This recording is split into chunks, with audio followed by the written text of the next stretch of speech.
Michaela and I work for the Altadena Library, and welcome to the 641.5 Cooking Club. Today we're going to be taking a recipe out of A Taste of Latin America by Patricia Carton. Today we're going to be making flan. It's actually called flan de coco from Costa Rica. So let's get your pots and pans out and let's get cooking.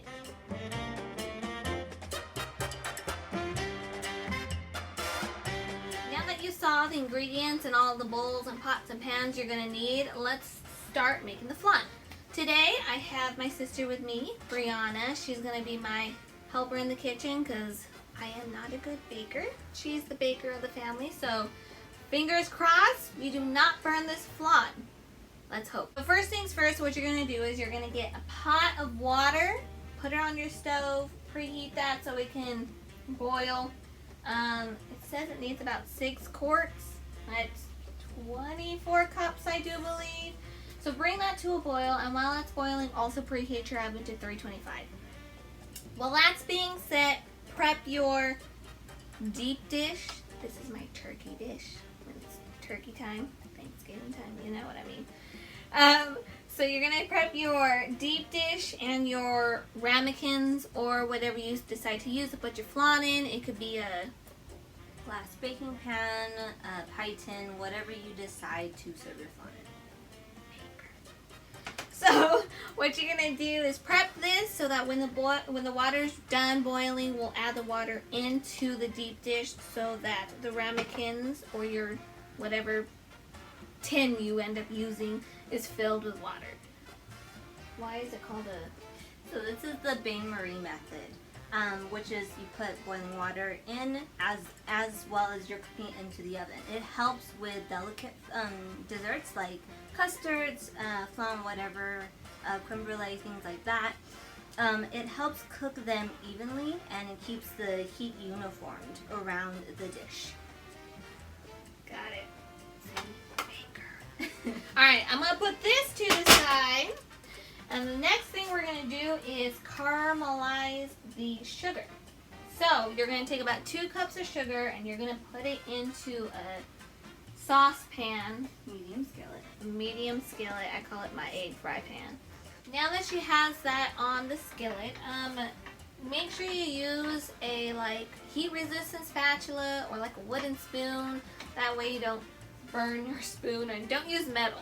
Absolutely not, because it's going to make the caramelizing of the sugar just no bueno. Now what we're going to do is we're going to take our 5 eggs and put it into the blender.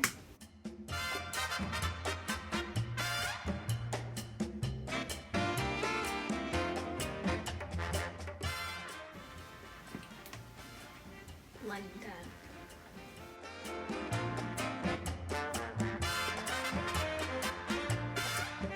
Now that we blended the eggs, the next step is we're going to add our evaporated milk, our condensed milk.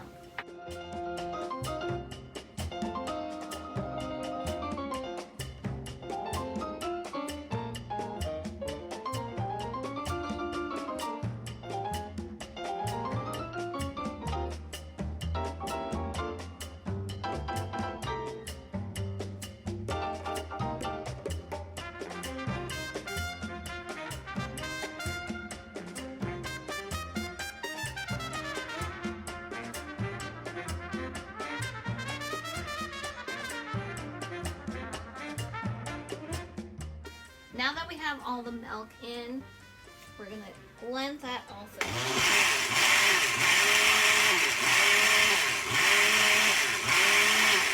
Alrighty, now that we have the eggs and all the milk in here, the last one is we're going to put 1 cup of sugar in here.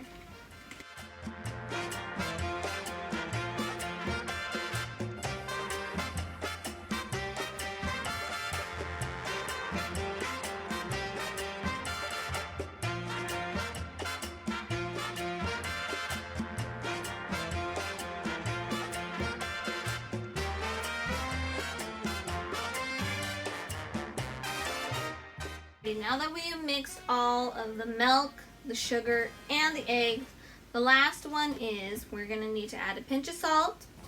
We're going to need to add a teaspoon, right? Yes. A teaspoon of vanilla, and also our shredded coconut. So let's go ahead and add those.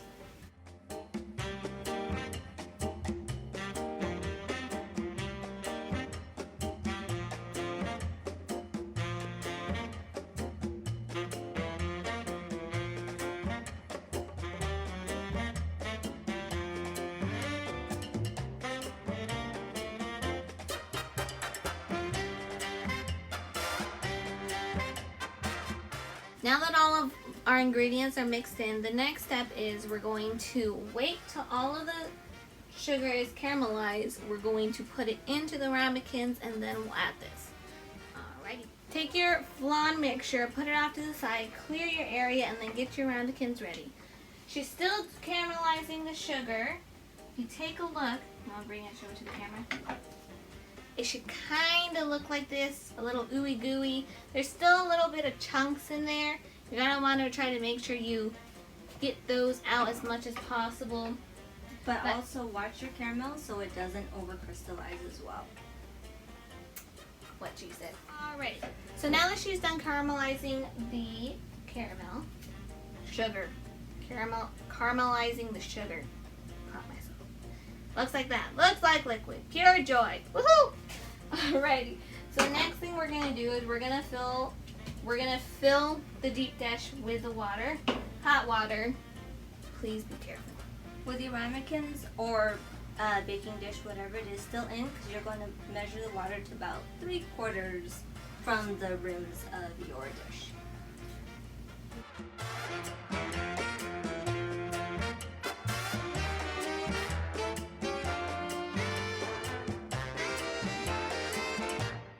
Now that the water is in and you have your ramekins or whatever you're using, like I said before, we're going to put the caramel in. I suggest use a ladle or a spoon. That's why you're not just doing it straight off the pan. So, let's get started on this.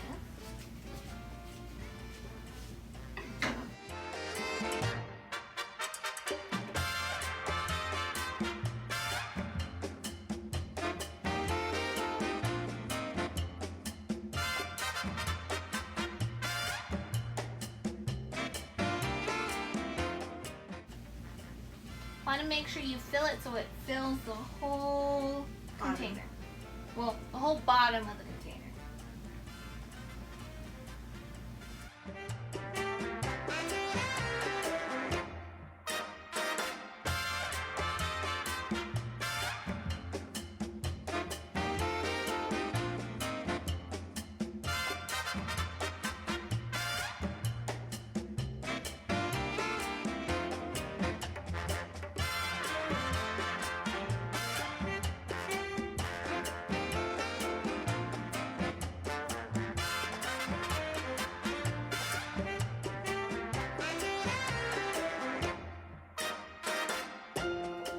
Alrighty, now that you have the caramel in, put your caramel off to the side, and now we're going to add in our flan mix.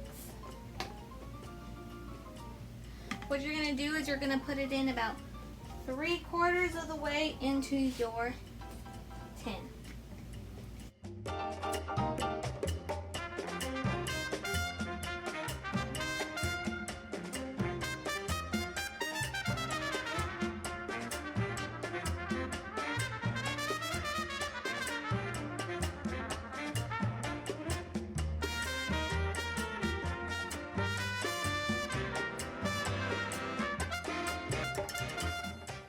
Alright, now that we poured in all of our mixture, now it's time to stick it in the oven.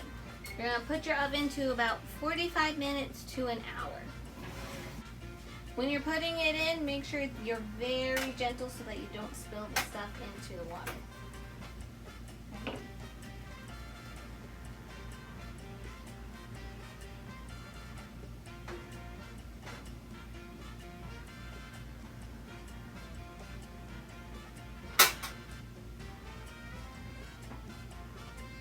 Make sure you also center your baking dish, that way it's not too much on the sides. You want the water to be around it pretty evenly. Now that it's in the oven, we're just going to wait. Fingers crossed it goes good. Alrighty, now it's time to take them out of the oven.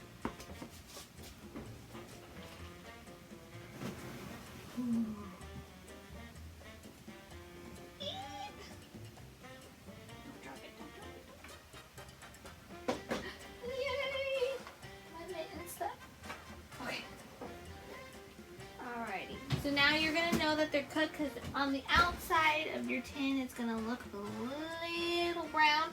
And then if you just tap it and it's just a little jiggly, Perfect. It should bounce back and your finger shouldn't sink in. So you should just tap it and it should bounce back with the jiggle. Alrighty. Now we're going to let this cool for a little bit and then you're going to stick it in the fridge. It suggests that you stick it in the fridge for about 6 hours. So you can stick it in the fridge overnight. And then the next morning you can take it out and it should be cool.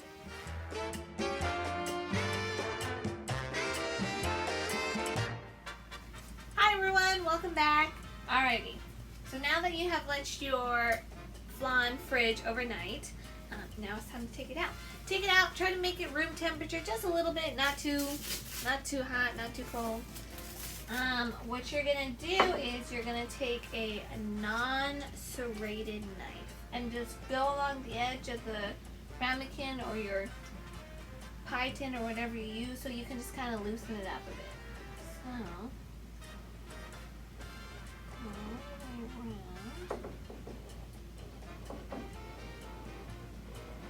I like to go around twice just to make sure I didn't miss anything. Alright, now that you did that, we're just gonna take your flat pan on top, flip it over, give it a little shake. You'll feel it popping out and voila! Oh my god, it turned out good. Yay! Alrighty, this is the final look. Now it's time for the true test. How it tastes. Ready? There you go.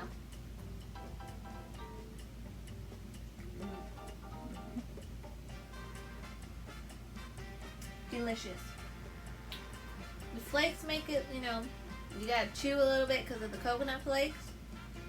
If you want to try to make it like less flaky, put less coconut or try to blend the coconut just a little more to make it a little more smooth. Other than that, it's delicious. Very good. Well, thanks for joining us today and see you next time. Thanks!